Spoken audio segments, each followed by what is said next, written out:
Star Collision. I'm Eddie, that's Ray, that's Britt, and that's Brandon. And today we're going to be reviewing episode 5 of Bulbasaur! Bro, what are you talking about, man?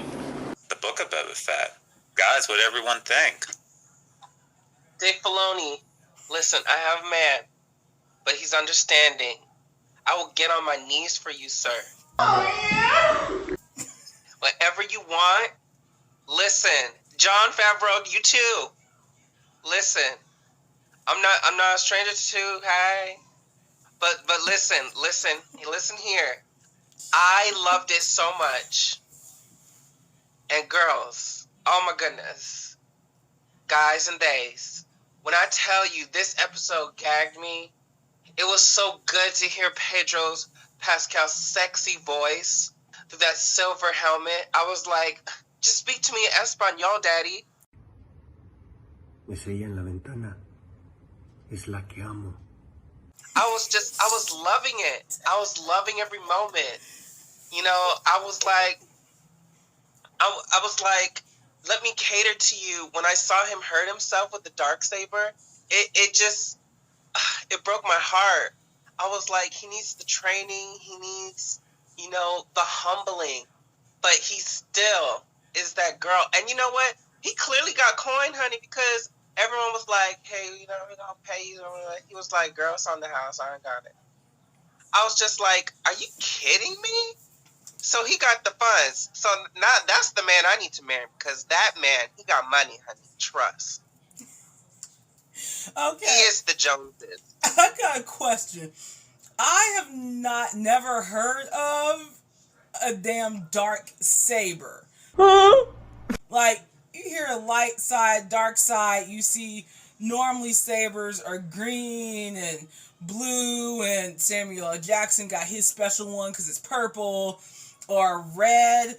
I have never seen, like, this one, so what is this? Like, is this something new? Well, it relates back to the Mandalorian because Gene Esposito's character is the one who had it. Is she gone already? After he defeated him. There's a history behind the saber itself, but that's where he got it from. Okay. So you go back to you'll see. So we find out in this episode that the Darksaber is a part of Paz Vizsla, who is played by Jon Favreau, if y'all didn't know, character, and he feels like he has a claim to it. But to just backpedal a little bit, I can explain a little bit about the Darksaber from what I remember. It made its debut from what now that I'm thinking back in Clone Wars. The Clone Wars, I believe, is the series that I first saw. It was either that or Star Wars Rebels, the animated series. If you haven't seen them, they are both on Disney Plus. You can watch them. And they've been in many characters' hands, from Darth Maul to, I believe, Ahsoka, to Sabine, who's a Mandalorian. I can't remember if she's a bounty hunter or not. In Rebels, let me see, Bo-Katan. Bo-Katan was originally a character in the animated show, for those who didn't know, and her sister was Duchess Satine. She was the ruler, of the Gwars. I believe she died at some point during the franchise. I can't remember when. She was a love interest also of Obi-Wan Kenobi. But yeah, the Darksaber has a lot of history, and to see it brought into live action was very much a treat. From the ending of season 1 of The Mandalorian, and seeing it, and honestly, seeing the Mandalorian character with it now, I feel like it would be better suited that he be the one to reclaim Mandalore, but rather than Bo-Katan. She just seems like she's that girl on the sidelines. She's not really determined and doesn't have the will. To me, at least, I don't know because I believe that she's going to be in the Ahsoka show or have her own show on Disney Plus. So maybe we'll get to see more of that, and maybe, my opinion will change. But yeah, just to give y'all a brief history on that, that's basically it. Thank you. Okay. All right, sounds good, Ray. Enjoyed this episode too. It was nice seeing the Mandalorian. Like I said, I've seen like comments and everything. Everybody was happy with the episode. There's no question about that. When I first saw it, I was wondering if they're going to do the whole episode about him, how that would play out. But it played out really good. Like I said, it was nice seeing him again. His his work as a bounty hunter and everything. Also, more about like his. I said what I liked about this show is sort of like the background stories that we're getting for different characters. We got a whole background about the Sand People and their tribes and their cultures, and now with the Mandalorian and their like whole thing, like this is the way, this is not the way. They have their own little rules and everything like that. That was really, so they really like to went into detail about it. It was nice to see. Like so him having the lightsaber was really cool. Him getting hurt with it, that's something he has to work on. And we kind of saw that in the episode when he was training with it. And that's what brought about the whole kind of like, the other character, which I didn't know was John Favreau, saying whether or not he's worthy enough to wield it. And like I said, that was really nice to see. This whole episode was like really fun. Again, with each episode that we get, you get more and more insight about what's coming next. So this whole episode leads into the ending of the assassin coming to him to recruit him for Boba Fett. And like Brandon said, like he said, this is like on the house that you have to pay me for this because of their relationship. So now you got the Mandalorian on your side too. So we're gonna see what happens in the next episode and how things are really about to pop off. Like I said, more about like Mandalorian culture, which, like I said, it's like its own thing inside the Star Wars universe. It's very fun to see, very informative to see. I can't remember the leader's name or the other one who was like training him, and she seems very dignified, wise. I wonder if we're going to see more of her in future. And like I said, probably I think it's like 2 episodes left, but more of her and like her, what role she could play. I would be happy to see her again. But overall, it was just like a fun little episode. Like I said, like a prelude to what's about to happen. Alright, sounds good. Yeah, I enjoyed this episode a lot too. What did everyone think about Din Djarin's new N1 Starfighter? Right. That was fun. It's a little cheap. It's giving Five Below. It's giving junkyard scraps, literally. It was so messy. Also, it was such a treat to see BD. Well, I don't think it was that BD, but it was a BD unit. And if y'all don't know, the little droid that was being all cute while they were fixing the ship up, that is actually the robot from the video game that came out a couple years ago with oh my goodness, what is that handsome man with a red hair? He played the Joker in Gotham. He was in Shameless. I know his face. Sir, I am so sorry that I cannot think of your name. Listen, I only have a short list of white men at the top of my head. That's Chris Evans, Henry Cavill, the super, super fine ones. Not saying that you're not attractive. So there's someone for everyone. You're cute, but I just cannot remember your name right now. But I know that Deborah Wilson was in it, and she's a sickening Jedi. She's still alive. Hallelujah, praise Jesus. They have some good writers. But that's not the point. The point is that was cute to see, a little cameo, basically, in a sense, that they acknowledge even the video games within the worlds that they're creating, that and bring that to live action. That was truly awesome. A treat to see. And to even acknowledge the prequels. Jon Favreau, just kiss me, bro. Kiss me right now. Like, I was so amazed to see that. And then and he has something on his side because like the girl with the questionable hair, she said that it was pre-war. So that means basically that, the New Republic people or anybody's gonna be like, "Girl, what's that over there?" They can't even scan it. So that's gonna be sickening. So we'll see if she can use that to his advantage come next season, because I believe they are working on the Mandalorian season 3 right now. And like I said, this was just a nice treat to see him again, because it's been literally over a year since the last season of The Mandalorian. So, and obviously they were working on this, but it was good to catch up and see where he was since that very dramatic season 2 finale. But yeah, I just had to say that. Absolutely.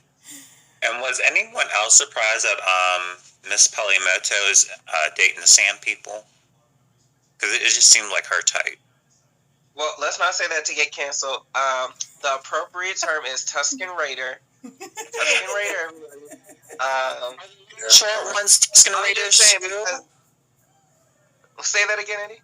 The little short sand people, are they Tusken Raiders too? No, those are Jawas. The Jawas. Yeah. No, just kidding. I'm kidding. JK. No, those are Jawas. They are scammers and liars, as far as I'm concerned, and they jip people. They're worse than the people at the pawn shop. That being said, seeing them again, that was cute or whatever, but I'm kind of getting sick or tired of seeing the Jawas. I'm sorry if you're a Jawa fan, cry about it. But honestly, I'm just sick and tired of seeing them on my screen. I'm sick and tired of them say Utini every single goddamn time I see them on the goddamn screen. They talking about Utini, and they sound like an old person who's crying for their medication at CVS or Walgreens. I'm sick and tired of it. I'm tired of seeing y'all shooting people, laughing and giggling, stealing stuff from people. Like, go away. Go away.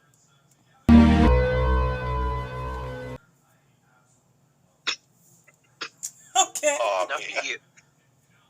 Yeah, they didn't want to really shook the table with that one, didn't they? Who Jack Bubble? They had robbed Tim Clean.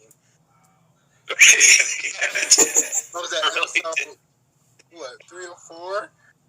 Mm-hmm. But I also wanted to point out about the Starfire. I loved it. I won one. It was fun seeing them, put together. Also, it looked like the Starfighter that was in episode 1, the Phantom Menace.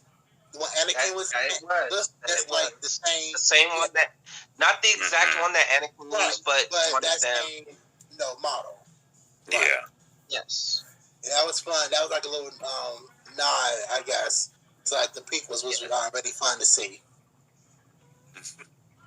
You know what would be a nod to the prequels? How about, does anyone mention Padme? Like, what? We just don't mention her? Like, she was just, They said the Queen of Naboo. Wasn't there different queens in Naboo? We don't talk about Padme. No. She's the only one as far as I'm concerned, so she was a dictator. JK. But, we just said it was Anakin's baby. Nice. It was Anakin's It was nice wife. for them to acknowledge the past, because, let's be real, Disney, I'm not reading y'all, but Miss Kathleen Kennedy, you know who you are. Miss Thing, what you did with that new trilogy, I'm sorry, girl. Now, what you're doing right now, love you so much. Your edible arrangement is on the way. But everything else, prior to that, I hated it. It was horrible. It was horrible. I was like, this is not the Star Wars I remember.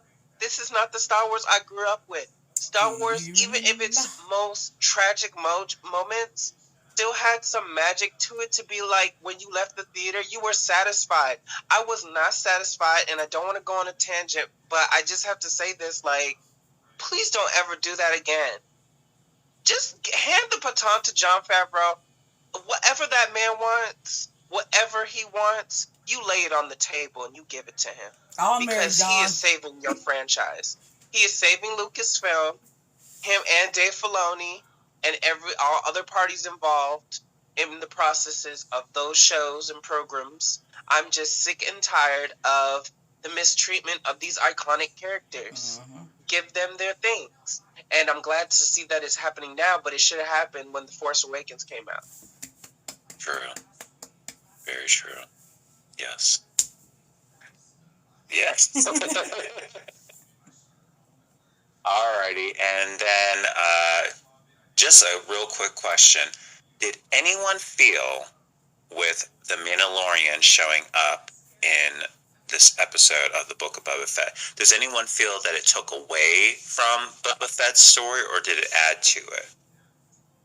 Well, the old people born in 1965 were very upset about that, but I did not care because, like I said, it has been over 8 years since that show has aired, and frankly, we did need to see what happened to him, and it was good to see it. I wasn't complaining about it at all. I didn't roll my eyes and go, "Oh God, Pedro Pascal again." Like, if you did that, you need a Xanax. You need a Snickers. You need something to calm your nerves. Take Wellbutrin. I'm sorry. Like, I'm just so sick and tired of these girls getting mad when you were born 60 years ago. Sweetheart, maybe it's not for you anymore. Maybe it's not for you anymore. Maybe it's for the new generation. Like I said, Star Wars is for everybody. I keep telling y'all. They got Disney Shop. They got the little animated versions of Luke and Leia holding hands together. You got the plushies of Chewbacca. Children too. Yes. It's not just for you. If you want R-rated stuff, go to the DC universe. Girl, go. It's an option. It's an option. I certainly did not mind. I felt that having an episode like mostly about him also kind of just like reminded people who he is and what he can do. He's good at what he does. Like I said, as far as like the whole background with the Mandalorian culture, if that plays a role in the next few episodes, then them showing us that, you know, will have some significance, which I think it probably will. I think they should do this for a couple of reasons. Let's say maybe not. They may not lay it out all in one episode, but like I said, the anticipation is like building up. I think that we're great. Excuse me, getting ready to see the climax of, you know, Boba Fett, you know, fighting over the territories and everything like that, getting back up. So there's a lot of stuff happening right now. I know that it enhanced it. Like I said, it's building up to something that's about to go down in the next 2 episodes. So thumbs up for me. Alrighty. So pretty much, you know what? If you want to end it, let's end this, because I got a PSA announcement.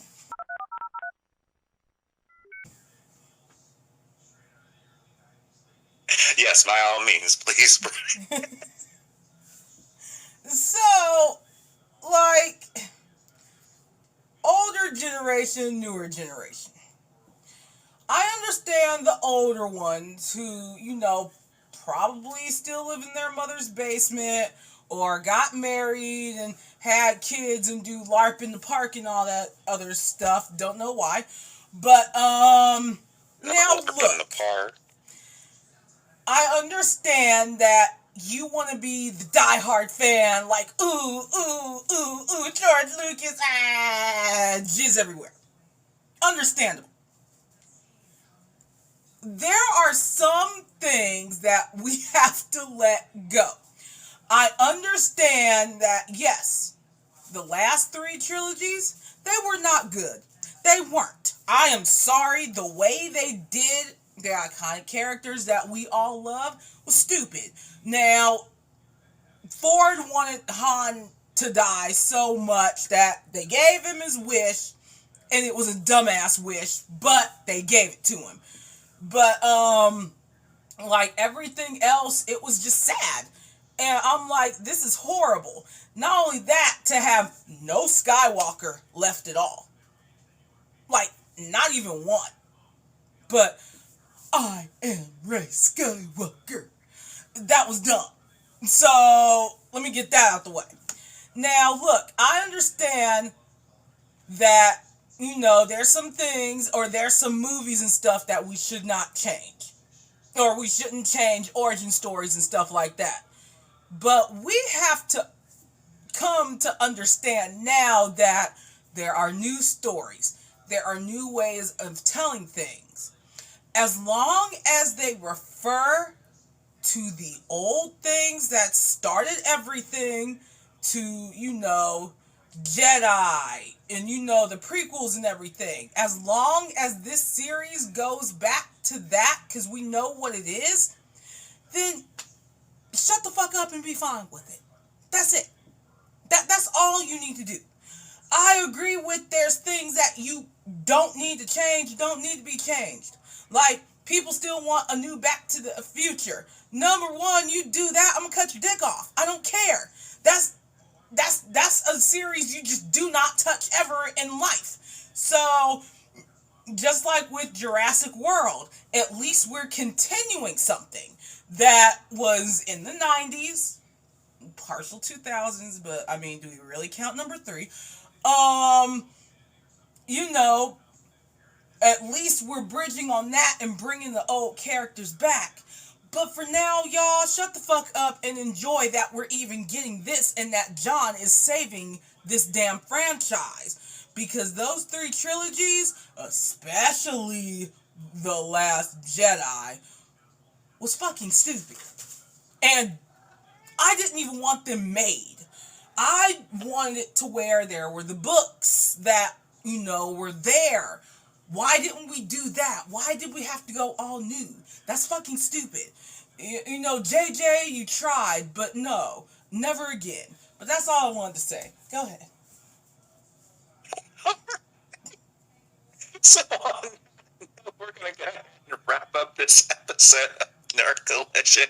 Please feel free to share your thoughts down below in the comment section of what you all thought about this episode of Boba Fett. Please remember to like and subscribe. Share if you can on your social media websites. But in all honesty, we're just happy to have you guys here discussing this with us. Once again, I'm Eddie. That's Ray. That's Britt. That's Brandon. And we are Nerd Collision. See you guys. Bye!